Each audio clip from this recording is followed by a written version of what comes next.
Welcome back to In Good Company. You've been here before, where we talk all things Manchester City. We're a man down. We usually have four of us, but we're a man down. But we've got a new face this week as well.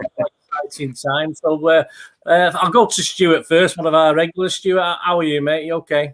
I'm all right, mate. After yesterday, recovered quite well, and then just went and got rid of my hangover watching under-17s rugby for 2 hours.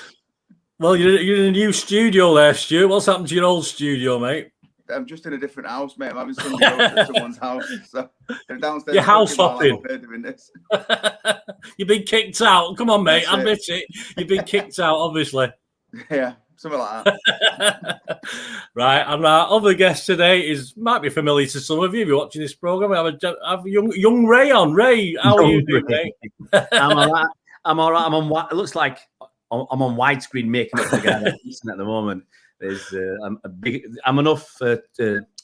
big enough to go around for two of us, something like that. Well, it's funny that shirt you got on there. I've got one when my lad had it when he was about 7 or 8, so it doesn't quite fit me. I've tried to get it, not a cat in hell's chance. So to be honest, most of my old shirts don't fit me. But nice background, Ray. Anyway, I like your green screen background. Oh yeah, it's lovely. It's lovely. And I love putting it up when I used to do some previews and stuff and chatting to fans from other teams, and you'd always put something on the green screen. And when you talk to the Arsenal fans, you'd have a picture of Adebayor with his knee slide or something like that. With Liverpool fans, you'd have Stevie G falling over and all that. Spot on, right, guys? Let's. We may have another guest coming, guys, but obviously we just haven't come at the moment. So if someone suddenly appears, you'll know why. The magic of television and all that sort of thing. Right, let's talk. Manchester City 1. Chelsea. Oh, sorry, that was a mistake. My apologies. I can't. We can't have commentators naming things the wrong place, can we? Chelsea 0. Yeah, interesting. We had Mr. Pep back on the bench. Let's run through the teams, guys. First, Stuart, I'll get your views first of all. There's certainly one or two names that was an interest to me yesterday, considering what was on the bench as well. City starting 11: Edison, Walker, Stones, Laporte, Cancelo, Rodri, Bernardo, Grealish, KDB, Foden and Sterling. And the bench was interesting. A lot of kids again on the bench, but Stefan Diaz, that was an odd one, wasn't it, mate? Diaz, Gundogan, Jesus, Ferner, Mbeti, McAtee, Lavia and Wilson Esbrand. Stuart, what did you think of that? Were you as puzzled by him as I was about the Diaz thing there? Yeah, when I saw Diaz wasn't on it, I thought he must have COVID. And then he was on the bench. I thought, well, I don't understand it at all. But I thought the two centre-backs acquitted themselves quite well, to be honest. A couple of mistakes, but I don't think they was under that much pressure, really. So it's good that he's had a couple of weeks off now, Diaz. He'd come back firing. It was great to see Walker back in the team. And everything else was just perfect, I think. I don't think I would have changed it. I wouldn't have changed much anyway. Yeah, I mean, Ray, it seemed a funny game to rest Diaz on. I mean, one of the biggest games so far, certainly of this year, obviously of the season. Obviously, by winning this, we would virtually put Chelsea or kick them out of contention for the league title. So it seemed a bit strange. Obviously, we've learned from that squad, that the bench and the team, that probably Zinchenko and Aki are probably only guys who've got COVID at the moment, based on that bench. Sorry, Cole Palmer hasn't. Yeah, I was. Yeah, but Cole Palmer was there, wasn't he? I saw a picture. Cole Palmer was there. He hasn't got COVID. Yeah, he was there, Stuart. Yeah, he was with his mates. He came out. There's a picture of him coming out of the stand. So, just Zinchenko and Aki from my calculations. Ray, what did you think? And what do you think about Diaz? Diaz, look, it's where Chelsea are that right now that we can rest Ruben Diaz for a game against them. I mean, I think it's a combination of things. As I said, where they are, and Diaz does need a rest from time to time. And maybe Pep wanted someone different. He didn't want someone, knowing that we're going to have a lot of possession, he maybe wanted the ball players. He wanted, Stonesy to take it deep or go through the team or carry the ball, and Laporte with his left foot. I don't know. I don't think we'll ever know unless he says something in a press conference. And but whatever it was, it's good to get the win, and it's good to rest Diaz, let him recharge his batteries a little bit. I was a bit surprised Gundogan didn't start, but he's been on the bench, I think, 4 of the last 5 games. But I was a bit surprised. I was a bit surprised Grealish, that Pep has gone back to him. when you think, well, in a game against Chelsea, there's going to be a lot of running around. I want someone like Gabriel Jesus, who's going to put that extra effort in. I think he's a little bit faster than Grealish, and I think he's going to work harder than Grealish. But, end of the day, we're just fans. We can't, we're not a coach, certainly nothing like Pep, and got to be happy with a win, and a good performance. Yeah, I mean, Stuart, I'm going to go on to the Chelsea lineup in a minute, and obviously Paul's not here to take the mickey of my pronunciation, so we're all right on that. But just an interesting thing, just a quick mention of the fans, mate. It was great to see the inflatables back, wasn't it, from the Chelsea fans just before the game. What do you think, Stuart? Is it good tradition to bring back? What were your thoughts on that, mate? It's a good tradition, but Chelsea fans have always been in the 1980s, haven't they? So they're not known for being modern. So I don't mind it. Let's get the bananas back. Bring them all back. Will we have done the same, Ray, in their situation, do you think? You just made me think about the calendar that we were talking about doing last week. Anyway, that's for another late night slot, that calendar. It's where Bernard was going to put his inflatable banana. That worried me. But no, look, it was a very big banana, one of the 5-foot ones. No, here's some joke about fives there, but let's keep it clean, guys. But no, look, I'm all for a bit of fun. Sometimes we get a little bit serious about our football and a bit what's the right word? A bit precious about our own teams. It's nice to have a bit of. There's not wrong with a bit of banter. I think some of the City fans took it a bit too. They didn't take it tongue in cheek like the Chelsea fans were doing. And yes, there's a bit of digging in there, because obviously they beat us in the Champions League final. But look, you've got to take it. We'll dish it. I mean, we dish it to them all the time. Every time we beat a team south of Stoke, we'll say tearing Cockneys apart. You always hear that on the terraces. So, if we're going to take it out of others, we got to, be big enough to take it back ourselves. Yeah, I agree. Every time we beat Chelsea, Bernard. Sorry, Stuart. Every time we beat Chelsea as a club, we play that madness one step beyond. So I don't think we can get a bit precious about them bringing inflatable. Yeah, well, I don't think the club played it yesterday, did they? I think the fans did it, but they apologised, didn't they? I think they played it once and then they said sorry for playing that. Yeah. Well, yeah, that's the big thing, isn't it? If you admit your mistakes, that's fair enough. Yeah, all credit to Chelsea. All they've got something on there. And as I say, I quite agree with what Ray was saying there. We can take it on the chin. We're big lads, aren't we? And if you get upset about something like that, and it's nice to see a couple of deflated and pricked ones showing up today on the social media. Right, their team, guys. Let's get back to the football. Their team yesterday, if I can pronounce this correctly, get me words out. I'm not even going to start. I'll just call him Kepa because I don't know what his that other name is. I have no idea. Sar Silva, Rudiger, Aspilicueta, Kante, Kovacic, Alonso, Pulisic, Ziyech, is it? And Lukaku. That'll do, guys. Don't worry. That's the team. I thought that was interesting. Ziyech was an interesting one. I'll go to you, Ray. I don't know too much about that guy. What was it? Why was he in there? I don't know. I honestly don't know. I mean, managers have got to try and outthink each other. When you're faced with Pep, you've got to try and do something to, outthink him. But I think sometimes you can outthink yourself. For me, I want pace. I want pace on that pitch, and I want experience. And I'm not sure Ziyech is going to give you that.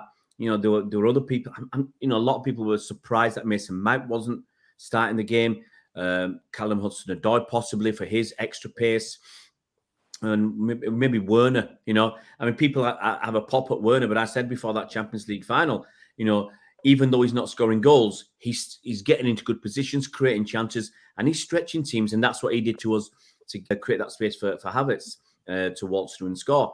So I was a little bit surprised he didn't go for more pace, because Lukaku was a little bit isolated. When they did launched the ball to him.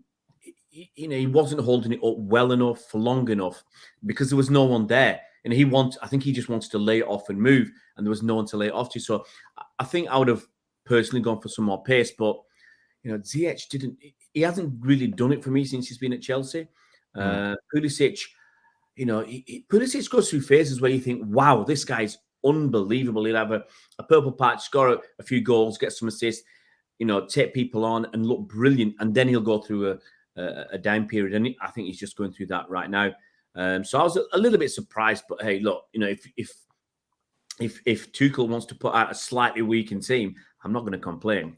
No way. Yeah, well, that's it, Stuart, isn't it? I mean, let's face it. I mean, when Chelsea beat us, when they beat us 3 times last year, it was on the break. It was pace. It was where we got absolutely caught at the back. I mean, that game they beat us 2-1 back in May. I think they had the ball in the net 5 times, but 3 of them were called for offside, and they weren't miles offside. They were sort of pretty borderline from what I remember. So. So let's get on to the game, Stuart. I mean, obviously we were caught a little bit of pace. We caught a little bit of someone stumbling. Do you remember that incident with Mr. Stones, who I thought had a good game overall, come back into the team? But obviously, I think we talked off air briefly about it, or Ray mentioned it. Was the Lukaku where he sort of went through Stones, sort of a slip, yeah. He stumbled. I mean, Stuart, what do you remember of that? I'm not really sure what he did, but Lukaku he turned him, didn't he? And he should have laid it off. He should have shot rather than laying it off, and he's laid it off, and it's come with nothing. Is that the one you're on about? Yeah. Yeah, that's the one. I mean, it was just. I mean, it was a stumble by Stones. I think. I mean, from our end where we were in the south stand, it certainly wasn't a slip. It's sort of just whether he had a coming together with someone or something like that. But Lukaku went through. Go on, Ray. I thought Lukaku was just a bit too strong for him. And obviously, if you're trying to get in tight or trying to nick the ball, then Lukaku can roll you. And look, he's a big guy. He could do that against anybody. Ruben Diaz, don't let City fans tell you that Ruben Diaz would have been able to stand up to Lukaku because, if you remember last season, Antonio held off Ruben Diaz in the box to score an overhead kick at our place. So, look, Lukaku couldn't do that against anybody. Even, dare I say, he can do it against Virgil van Dijk. That's blasphemy to say that for Liverpool fans. But he's that big, that strong, that powerful. And I just think Stones couldn't cope with it.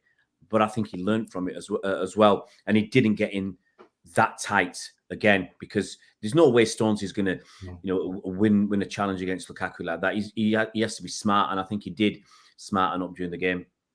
Yeah, I must admit, I think I saw something on social media. Was it Lukaku and Kompany tangling? Was it? Or was it right in that? Where obviously I'm not sure which game it was. Probably. Costa.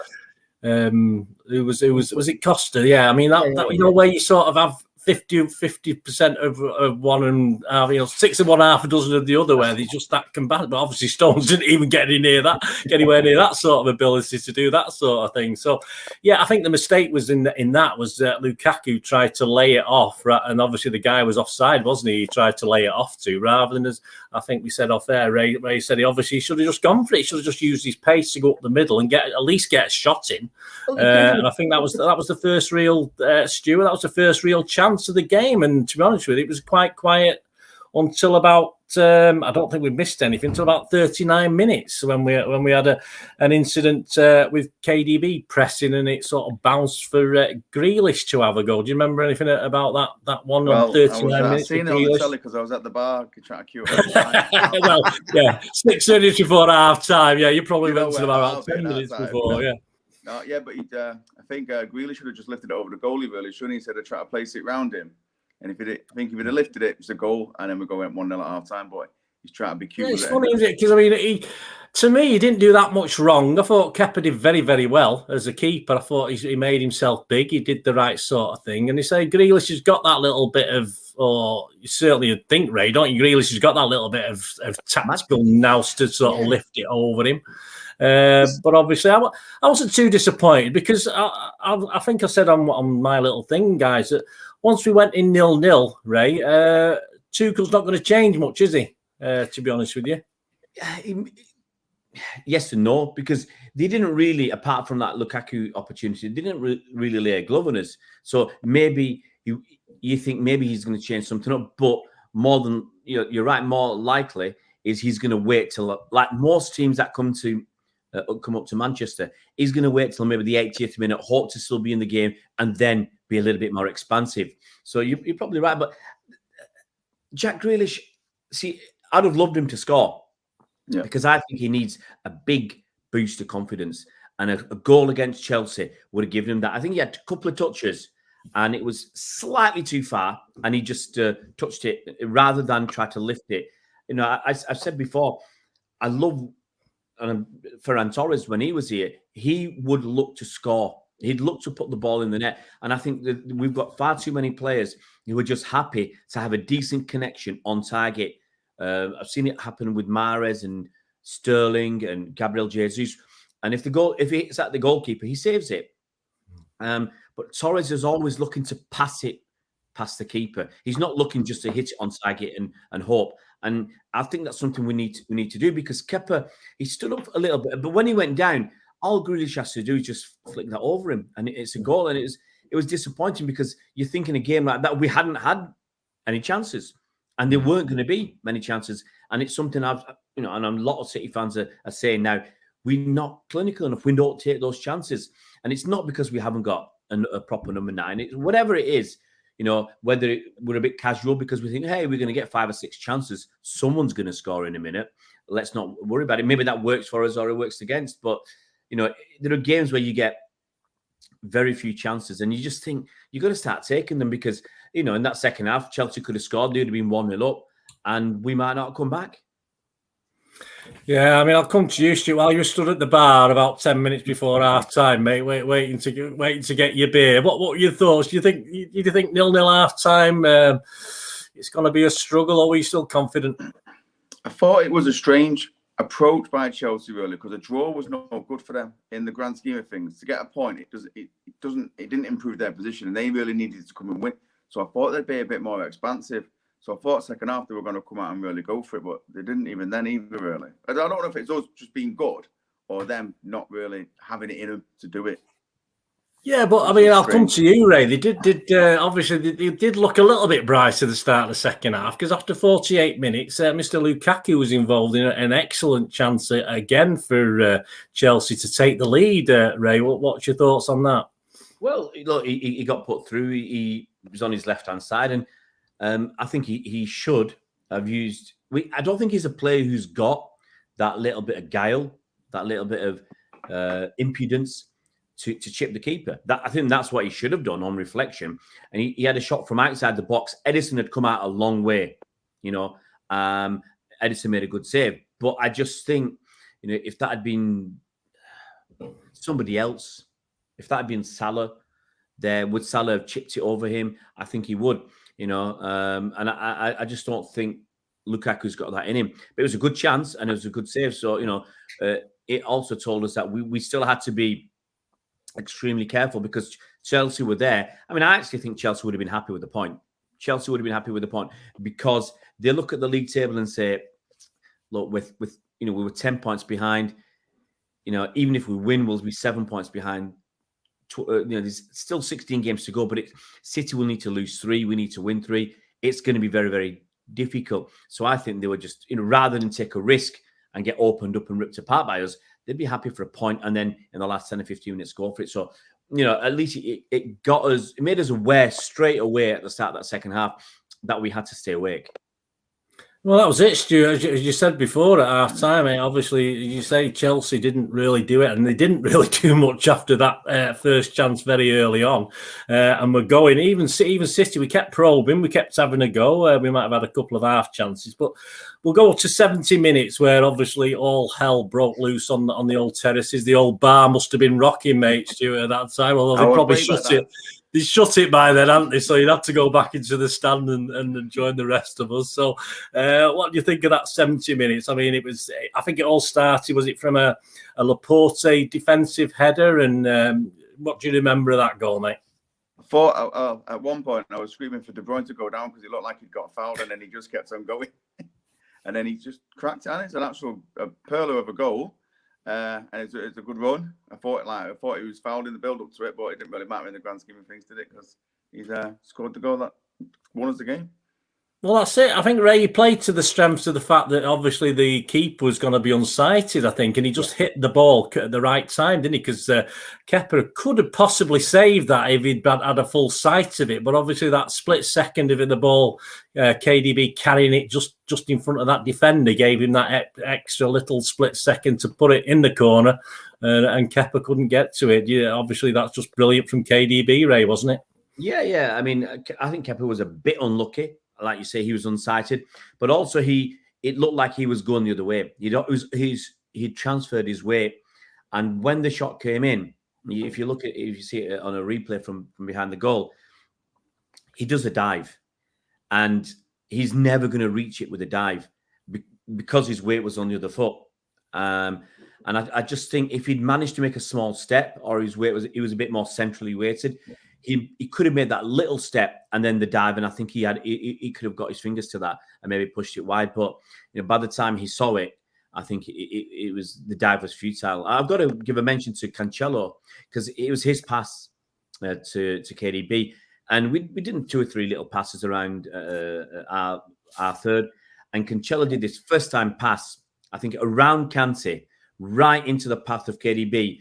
And Kante couldn't get it, and he couldn't get on the right side of KDB either. So KDB was past him, and he just took that ball forward. And look, if you're not going to close people down, then eventually they're going to get close enough to have a shot. And, he did that.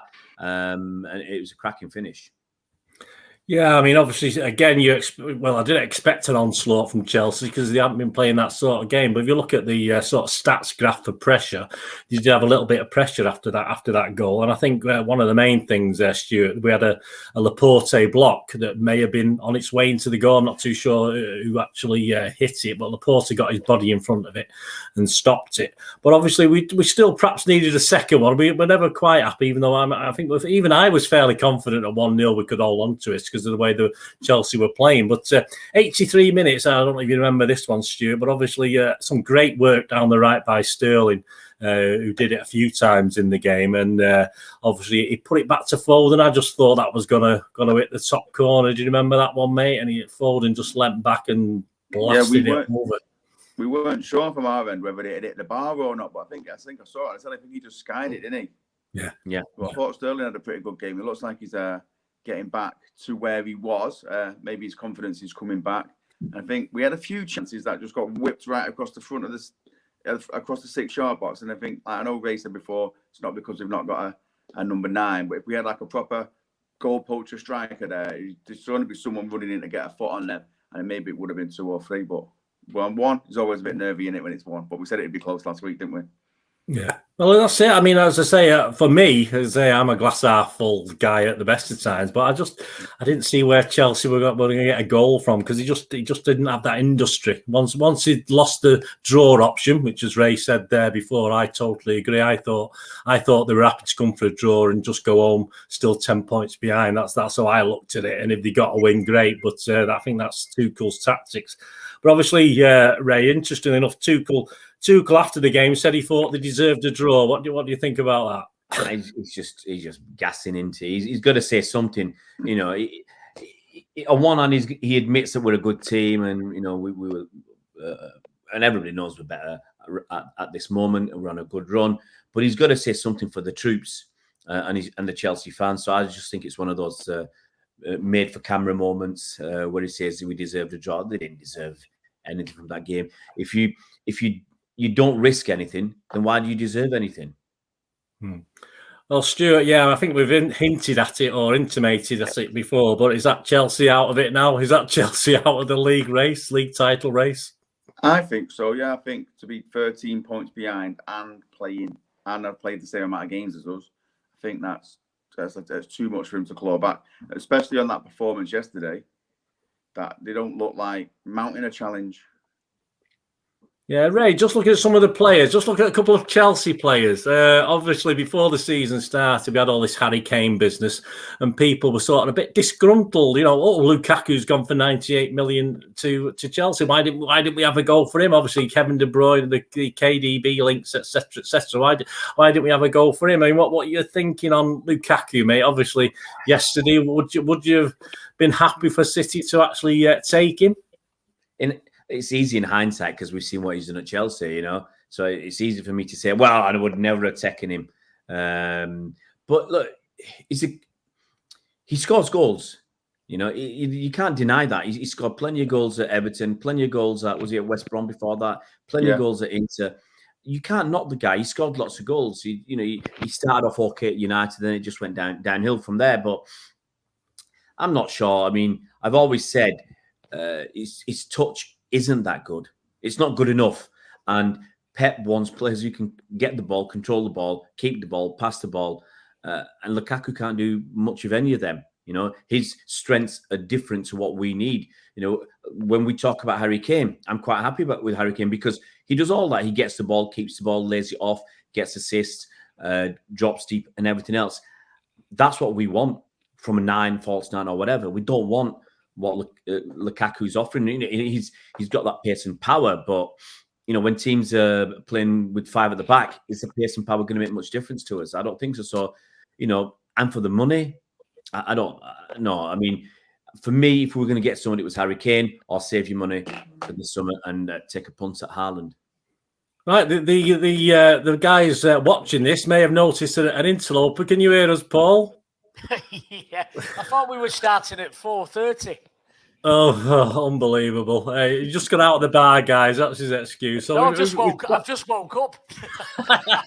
Well, I'll add you in, mate. When we talk, obviously we've got through the match now. We're just going to talk about certain players.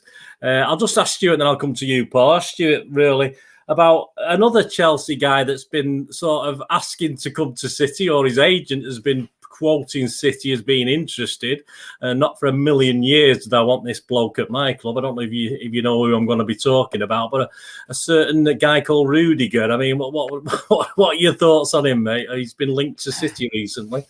I don't think it's. I don't like. In a minute, Paul. Sorry, mate. It's just for Stuart, that one. He's a decent enough player, isn't he? But I don't think I'd want him at City, and I don't think he plays in a position where we need really to strengthen. So I think it's just a bit daft, isn't it? I would have had Lukaku in the summer, though. Would you have had it? Yeah, I mean, I think a lot of City fans probably would. I mean, but I think he's one of these guys that on his day he looks absolutely magical, on another day he looks like a total clown. I just that's my attitude with Lukaku. He's just not consistent enough on the brilliant stuff. Paul, I'll bring you in on this, mate. Let's just have a look at a couple of City players who played yesterday. There's rumour that I don't think it's happened yet. That Mr. Raheem Sterling, who I thought played pretty well yesterday, a bit more like his old self. Perhaps Stuart mentioned before we had someone in the middle. We might have scored a goal or two earlier as well with some of the crosses and some of the work he was putting in. But there's talk of a new contract. Are you happy, Paul, with how he's bouncing back at the moment? Yeah, I am, to be honest. I mean, at the beginning of the season, he's had a shocker, hasn't he? But I'd say over the last sort of 3 or 4 matches, the last month or so, he's coming back to the Raheem Sterling that we know and love. Still never going to score, the obvious goals, the one-on-ones and stuff like that. But that's him. We just have to get used to that, and we have to know. We know now that he's not going to score them. The instinct goals, the poacher goals, he's going to get, but the one-on-ones, he ain't going to score them. It's just that's how he is, and unfortunately, we have to put up with that. Yeah, I'll come to you, Ray. On obviously, I think as a team we played very well yesterday. I was quite hard pressed to think of a man of the match, Ray, yesterday. To be honest, anyone who stood out, I thought it was more a teamwork. There was 3 or 4 players played excellently. I probably would have given Bernardo man of the match for his slide tackles that he was trying all over the pitch. I thought that was one of the highlights for me, Ray. But did you think the same? Did you think no one really stood out? I think that's one of the good things about City. The last couple of seasons, not many players really, really stand out. When someone does something a little bit different to normal, like last season when Gundogan was scoring all those goals, he stood out. But that was mostly for opposition fans and pundits who hadn't appreciated him when he wasn't scoring all those goals. We as City fans, we appreciated him. We could see what he was doing. And as soon as he added the goals, everybody else says, wow, he's doing really well, because they look at stats rather than using their own eyes. So I think City plays so well as a team. And that's why you see when we lose players, we might lose KDB for last season. We lost him for like 6 weeks and we won every single game. Other teams lose players. I'm not mentioning any teams down the East Lancs Road, and they can't score against Arsenal. I mean, come on, who can't score against Arsenal? You lose Salah and Mane, you can't score. But, we could lose 2 or 3. And it doesn't look that much different. I mean, Diaz wasn't playing yesterday, and it didn't look that much different in defence. So whoever comes in, slots in. We're flexible, we move around, and it's the system and the tactics that we use that I think are more important than the individual players. Yeah, I mean, Stuart, obviously, Ray's touched upon it slightly there. Obviously, Pep's turned around and said, hasn't he, that obviously, as long as we've got 11 fit first-team players, for whatever reason, City will play. City will play a game. We're not going to be asked for things postponed, Stuart. We've seen Arsenal had their game against Spurs postponed today. I mean, presumably, they won't be fit enough to play Liverpool in midweek again in the Carabao Cup. I don't know what's going on there, but... do you think these other guys are just making too much of a meal of it at the moment, Stuart, and that all their frailties, they're just blaming on this, and Pep's responded in the correct way, whether rightly or wrongly, he's sort of ticking all the boxes, isn't he? Is what he should be saying, and making us a little bit proud of what he is saying. Yeah, I think the problem with being allowed to disallow the games, to postpone the game, is the lack of consistency with it. Like, I get it if it's COVID, but now they're saying, oh, it's injuries. But if 2 or 3 years ago, if a team had a load of injuries and they went to the FA or the Premier League and said, can we postpone this game? They'd be like, no, just drafting the youth team players and get on with it. The EFL Cup thing, the Carabao Cup, that Liverpool was allowed to postpone their game. But was it Leyton Orient who got turfed out because they couldn't field the team in the early rounds? Yeah. It's just not fair. So if it's for one, it should be for everyone. I think the Premier League now and the FA, they should say, we need a list of who's got COVID, and it needs to be a list of the names of COVID. And then if you've not got enough players because of COVID, then you're fine. But if you've got enough, then you're gonna have to play. I think the problem. I'm going to say or African Cup of Nations. Sorry, I think the problem with Leyton Orient was the next round of the cup was a week later, and they couldn't fit a game in, and so they had to give up. Whereas Liverpool, the final of the League Cup is 6 weeks away, so they've got those 6 weeks to fit a game in. So I think that's why Liverpool got off with it. But I agree. It's not fair. Yeah, I think we'll have a word on Hasenhüttl later when we talk about Southampton game. An interesting point he made, which may be interesting, may not, but we'll have a talk on that. Paul, because you weren't obviously involved in the Chelsea game, I'll just leave one of the final words on you of the game. Obviously, brilliant for City. We've agreed that that's probably more or less killed Chelsea's title things. What are your thoughts, mate? Does that? I mean, I don't think City again were at our best, but we just keep grinding them out, don't we, mate? Yeah, I mean, we go watching it week in, week out, so we get to see it, and we're used to what we're seeing now. So by our standards, it was just a mediocre game. For the people who watch it at home, it'd have been a boring game for them because they expect City to score loads of goals, and we just don't. When we come up against teams that literally part of the bus, because that's what they do. It takes something special, and that's what we got yesterday from the goal from Kevin De Bruyne. And it takes something special to unlock the door. We've got loads of people who've got the keys to unlock the door, but sometimes when you've got that many defenders in front of you, and rugged defenders as well, because he is quite rugged, that Rudiger, isn't he? It took something special, and that's what we got. And we see it week in, week out. Teams just want to park the bus. If they come with players at football, there's only going to be one winner. They might score the goals. They might get a couple of goals in there, as we've seen, but we will outplay them, and we will score more goals than them. 9.9 times out of 10 anyway. Yeah, I mean, obviously, yesterday there. I mean, just before we finish with Chelsea, I mean, I have seen something on social media today. A bit of trouble outside the ground, guys. Obviously, with Chelsea and City fans, I don't know if any of you guys saw anything at all yesterday. I didn't. I walked the opposite way to where the Chelsea fans are. I mean, I have walked that way sometimes, and you do get a sort of clash with the opposing fans sometimes. There's plenty of them, obviously, in that away part, but. It's a bit of a worry for me in this day and age. Premier games, we don't usually have this violence problem, guys. Do we? It's not as big a problem anyway. And obviously, I know we all us guys go to a lot of aways and stuff like that. But obviously, it's stewards. You don't have stewards. We save on money, don't we? We don't have the police because it costs a lot of money. So we stick stewards in there. You can't expect stewards to come in between fighting fans, in my opinion. They're not paid enough to do something like that. Just quickly, is it something noticed or what the heck's that? I stand next to the away fans, so I saw quite a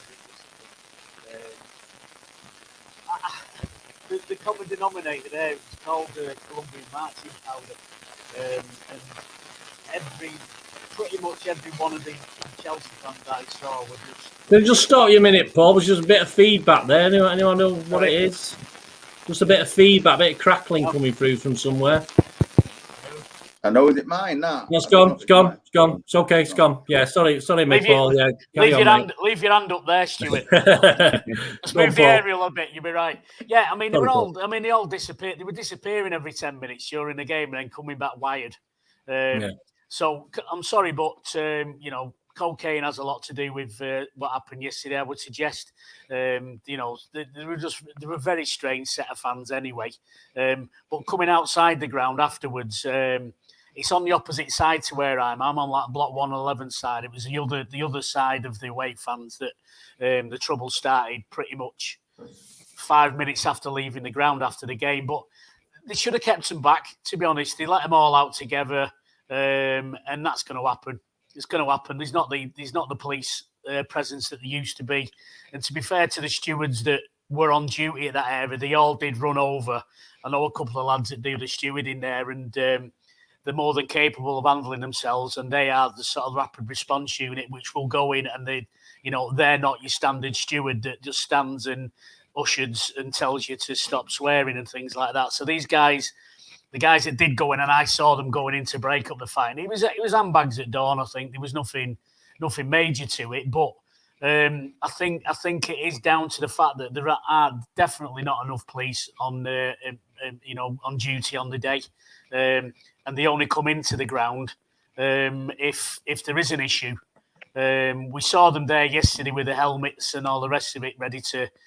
Break up any trouble. But inside the ground, it was just like pathetic abuse they were throwing. But outside the ground after, there was a bit, but it was only what I saw was handbags.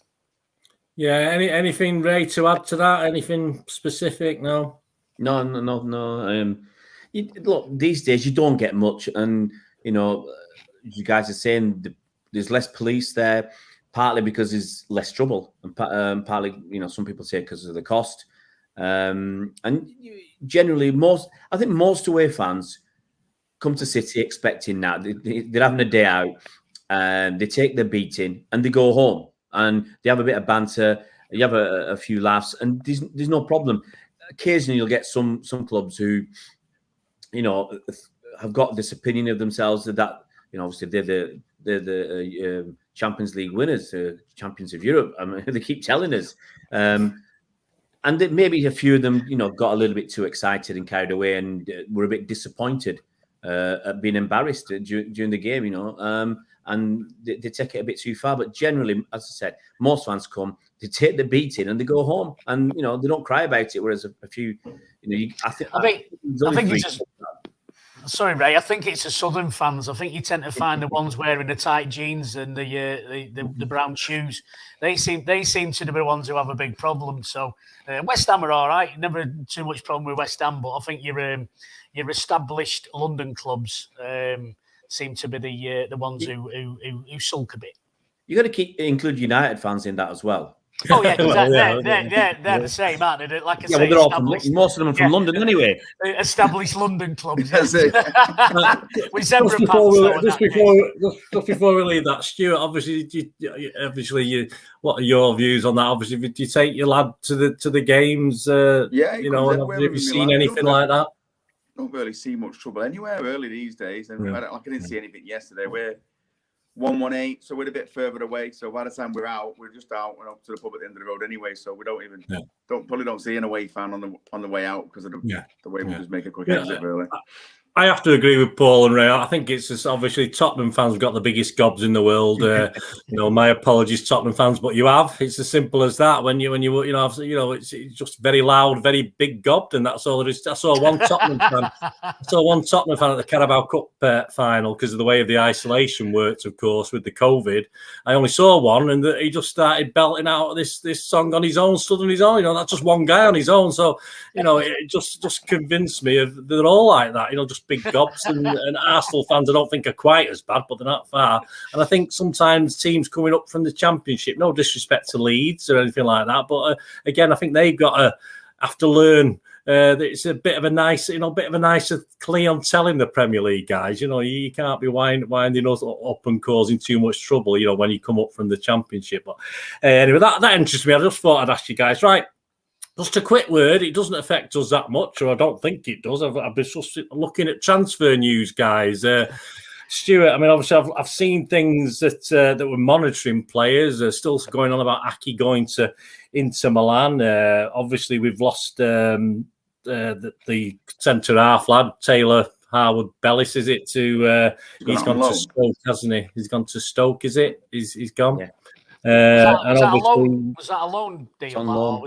Just a loan deal. Yeah, and obviously Haaland has been linked to Bayern now because he's not sure whether Lewandowski will stay on and stuff like this. But Stuart, have you heard anything? Or, I mean, obviously it's never very exciting for us, is it, as far as January transfer window's concerned?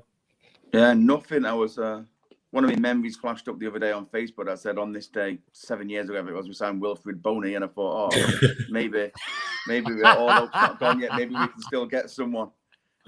Yeah, well, we have reprieved ourselves by signing Laporte in January, but obviously, for dramatic effect, I did say he was our last signing in January. So don't bother on another program the other week. But there you go, just for because I knew we'd signed Laporte. But I thought it doesn't sound as good, does it, if you put Laporte in the equation? Ray, do you know of anything, or have you heard anything? No, I personally I can't see Aki leaving. It's only his second season. Look, guys. We've got injuries. We've already got a small squad. There's issues with COVID. There's no way we're going to let Aki go in this window for sure. I don't think we don't buy anybody in January. I don't think that's going to happen. You mentioned Rudiger earlier. The only reason I think we'd be interested in Rudiger is if Laporte does leave. Just to interrupt you there, Ray, because we have been linked to this Monaco centre back, haven't we? Badiashile or something is called. We have been linked to him as well, which other West Ham are after him, and Newcastle, of course. But City said to be monitoring it. But obviously, say with you mentioning the centre half situation, then I don't know him. Don't know anything about him. But there's no way we let people go right now in January, and there's no way unless something really serious happens, we don't buy anybody. I tend to think our squad right now is good enough. The league position shows that, and unless a great opportunity comes along, Harry Kane has a fight with Antonio Conte and gets put on the transfer list at 50 million quid. I don't think we buy anybody. I think we stick with what we got and we keep on going. Yeah, I mean, Paul, obviously, as I say, it's it could be. I mean, I think back to when we brought Rodney Marsh back in. That's how old I am, guys, and obviously, I think we were 4 or 5 points clear at the top of the league. We brought Rodney Marsh in. We won the first game, I think, but it wasn't just Rodney Marsh. There was other things, of course, there was. But we don't really want to do anything like that, Paul, at the moment, do we? Don't want to ruin what we've got, surely. No, we don't need to rock the boat at all, do we? And we're very. It's not just what the player does on the pitch that fits into City's squad. He's got to be right off the pitch as well. And they do have a proper recruitment policy of he's got to fit in. He's got to fit into the club. So there's 2 criteria that there is. He's got to be a good footballer and play the way Pep wants, but he's also got to be the right character and the right mentality behind the scenes as well. Rudiger, I mean, that was an.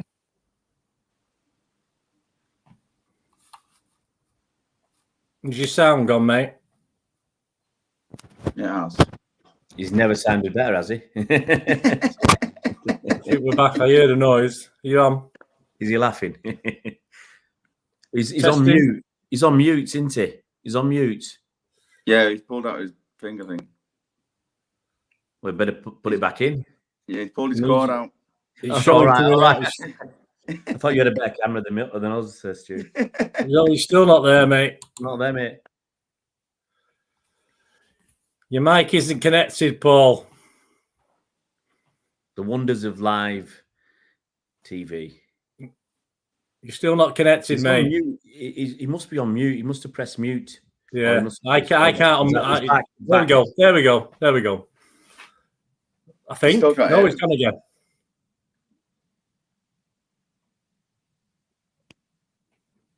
No. It's gone, mate. Fiddle with the thing. Take your earphones on. No. I can lip read. He said, "All fiddlesticks." No, he's still. Back up. That's it. That's it. Yeah, sorry, mate. Go on. Sorry about that. Yeah.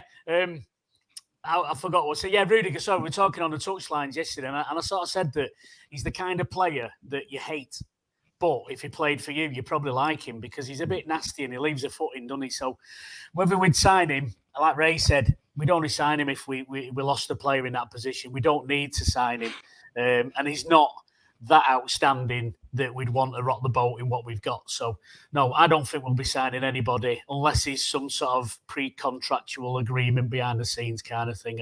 We're not signing anyone, I don't think. Yeah, I'm just happy people like Bernardo, and there's not been much on Laporte going and stuff like this. I'm just happy that all that's not risen its ugly head. I mean, I won't put it past the media to be on a wind up and mention things like that just to sort of cause us bother. But there you go. Right, guys, we're going to talk about the 22nd of January. I think it is 22nd of January. A trip down to St Mary's. I'll be there. I got a ticket for this one. My first ever visit. I never even went to the Dell, so there you go. It'll be my first trip down to Southampton this week for that one. Interesting. I've just been looking at sort of the last 12 games we played at St Mary's. We didn't have a great thing at the Dell, that's for sure. A great history at the Dell, but at St Mary's we played 12, won 6, drawn 2, and lost 4. Scored 17 and let 12 in. I'll come to you, Stuart. I mean, they have got little wins dotted about, haven't they, mate? In this, I mean, they won. They beat us in 2020. They beat us in 2016, 2013, 2002. So, I mean, they have sort of dotted little victories. I mean, and I don't think they're playing that badly, Southampton, at the moment, Stuart. What do you think? What do you think is going to happen down there? Well, I hope they don't play like they did when they came to our place, because they did a bit of a number on us, didn't they? And kept us out. And I thought they were well organised when they played earlier in the season, and we just struggled to break them down. Honestly, I think we're just going to continue the winning streak that we're on, but if we're going to slip up anywhere, it'll be somewhere like Southampton, I think, because they'll be, like you said, they'll be well organised and they're not going to be too expansive, and they're going to try and limit the number of chances we get, and they did quite well at that at our place.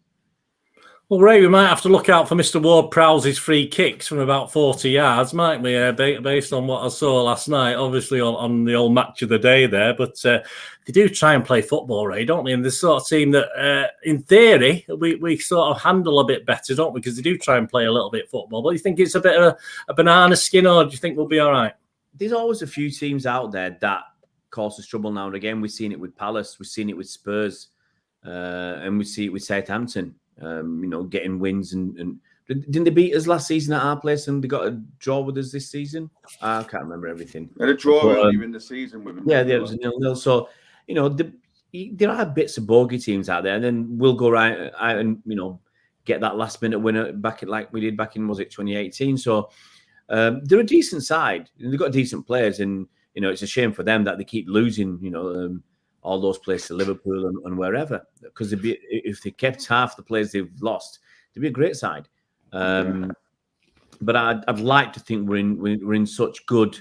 I wouldn't say, I don't know what the right word is. It's not form, but we've got that momentum behind us, and I think that's scaring teams. We saw it with Chelsea; they were scared before they even got on the pitch. They're looking for that draw, and they were just going to defend.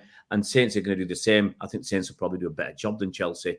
But I just think, winning so many games, like we said earlier, you don't see where City are going to lose 2 or 3 games to let anybody back into it. So I just hope that we can just carry on the same, because I think if we can keep going and if Liverpool drop any points before we do, I think they'll give up. They'll focus on other things, because it's not worth killing their players when they're trying to win the Champions League and whatever. So I just want to keep winning.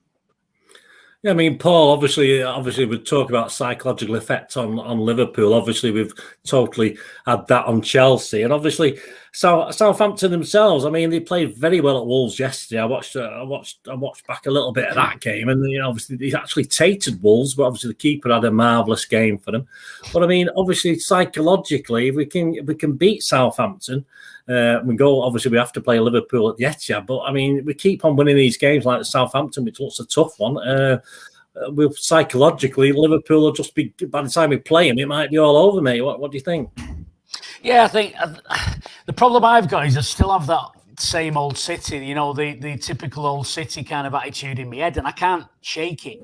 So I'm still sort of like looking at Southampton. We should be looking at that beginning of the season, going, there's 3 points, there's 3 points. I know that's cocky and arrogant, but that's how we should be looking now as the team that we are. But I can't get over that, same old City, and the banana skins are out there, and this is one of those teams that could be. I seem to remember watching them once when I was on holiday, and I watched it in a bar, and it was like the ball going, he went to head it, and it went in off his hand, and just like loads of things, little dodgy decisions that have gone against us when we've played them and have helped them. So I can't say anything but a City win, to be honest. I just can't see it. But I think it'll be a good game. I think it'll be a good game to watch. Yeah, Stuart, before we leave the Southampton game, obviously Hasenhüttl last week. I don't know if you read it. He wasn't very impressed by these cancelled games because of COVID of players that are signed. I think it might have been to do with Newcastle having to play Newcastle, where they've signed new players. And he said he thought it wasn't right, mate. He thought it's not right. It's not fair. It's not fair. Our team can obviously play against us, having with signings they made before.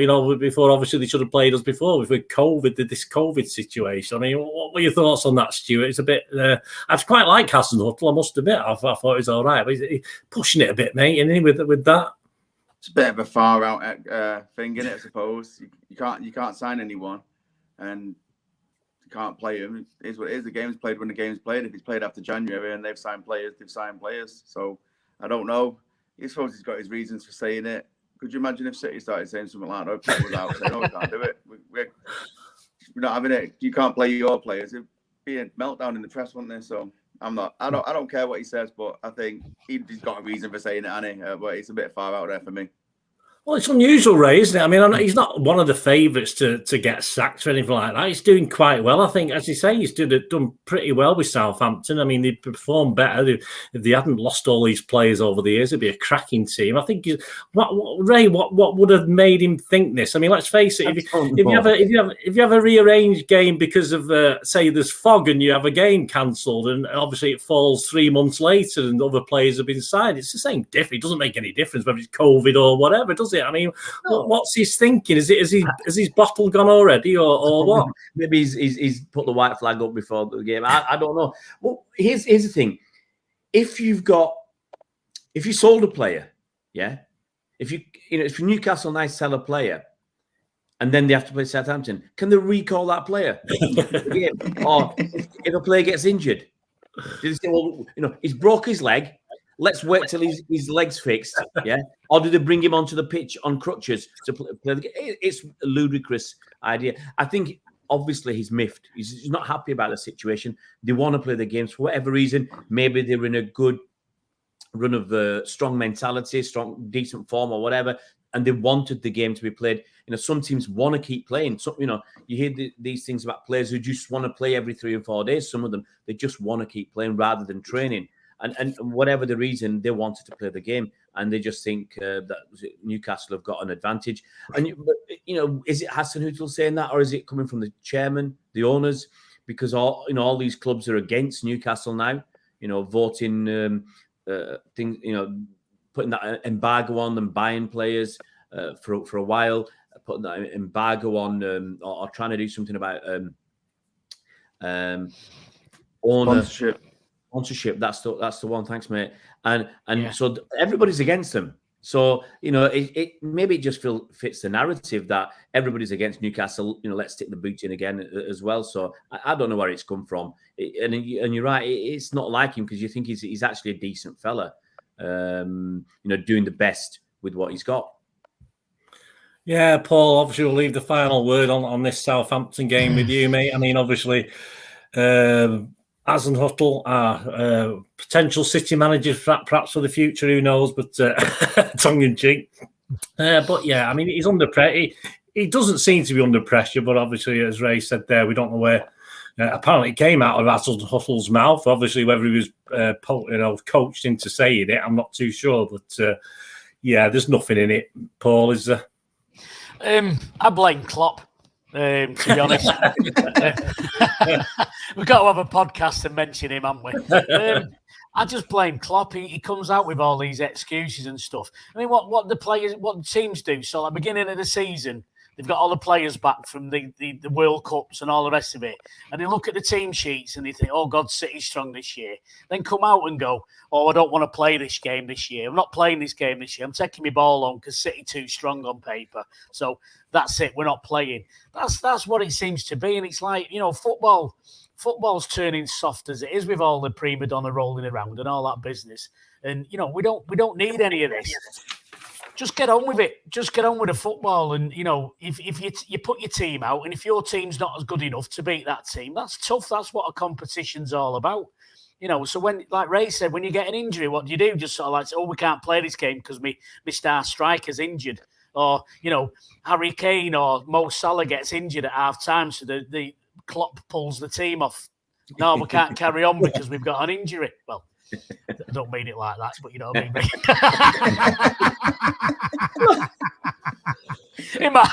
I don't know. That's what he might do. You don't know, do you? I'm gonna tell you we're starting at 5 o'clock next week, mate. So you don't have to sit for this. Who knows what goes on in the dressing room? Yeah. Yeah, we couldn't get through it. We couldn't get through an hour, could we, Paul? I always wondered why Liverpool players look so relaxed.